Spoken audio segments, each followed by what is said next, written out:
Morning students. आज की video में आप हिंदी में पाठ 13 स्वामी की दादी पाठ पढ़ेंगे। बैठक और भोजन कक्ष के बीच कम हवादार अंधेरे गलियारे की बंद सी कोठरी में स्वामीनाथन की दादी अपने सारे सामान के साथ रहती थी। उनका सामान था 5 दरियों, 3 चादरों, 5 तकियों वाला भारी भरकम बिस्तर, पटसन के रेशे का बना एक वर्गाकार बक्सा और लकड़ी का एक छोटा सा बक्सा जिसमें तांबे के सिक्के, इलायची, लौंग और सुपारी पड़े रहते थे। बच्चों, स्वामीनाथन की दादी का कमरा कुछ इस तरह का था। वह जहाँ पर था वह भोजन कक्ष के बीच कम हवादार अंधेरे गलियारे की बंद सी कोठरी था।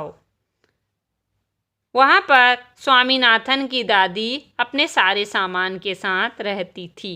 उनका सामान था 5 दरियाँ थी, उसमें 3 चादरें, 5 तकिया और वह बहुत भारी भरकम बिस्तर था।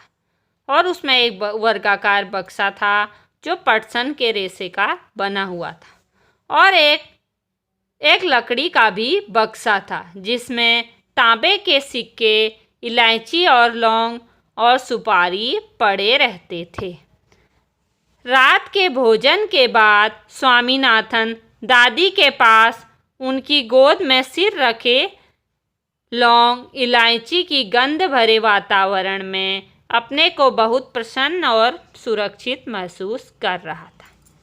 जैसे ही रात का भोजन करने के बाद स्वामीनाथन अपनी दादी की गोद में सिर रखकर और लौंग इलायची की गंध भरे वातावरण में अपने को बहुत सुरक्षित महसूस कर रहा था। बड़ी प्रसन्नता से भरकर वह बोला, ओह दादी, तुम नहीं जानती राजम कितनी ऊंची चीज है।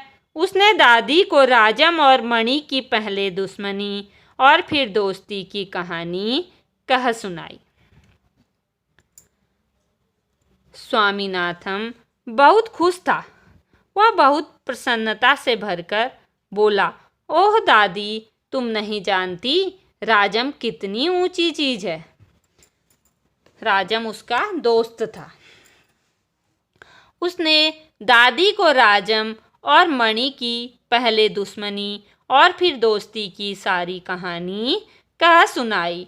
तुम्हें पता है उसके पास सचमुच पुलिस की वर्दी है।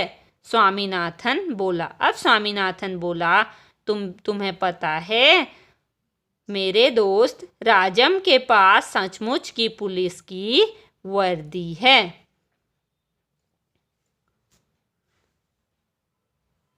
सच? उसे पुलिस की वर्दी क्यों चाहिए? दादी ने पूछा। दादी बोली, सच? उसे पुलिस की वर्दी क्या चाहिए?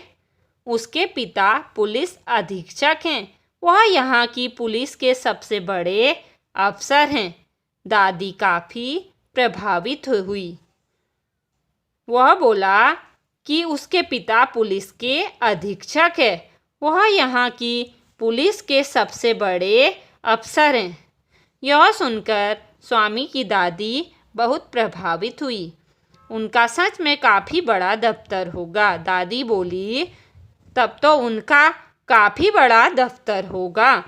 उन्होंने कहा। फिर उन्होंने उन दिनों की कहानी सुनानी शुरू कर दी जब स्वामीनाथन के दादा रौबदार सब मजिस्ट्रेट थे, जिनके दफ्तर में पुलिस वाले कांपते हुए खड़े रहते थे।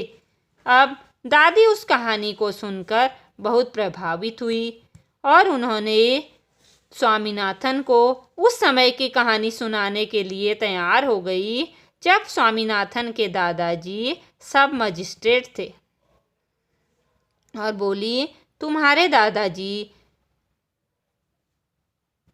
जिस दफ्तर में थे उनसे पुलिस वाले भी खड़े होकर कांपने लगते थे और खूंखार से खूंखार डाकू तक भाग खड़े होते थे।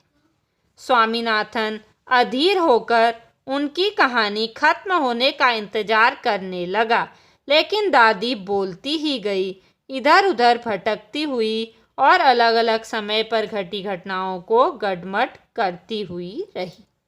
अब स्वामीनाथन दादी की कहानी खत्म होने का इंतजार कर रहे थे, लेकिन दादी समय समय पर हुई घटनाओं की कहानियों को सुनाती हुई रही और उनकी कहानियाँ खत्म ही नहीं हो रही थी।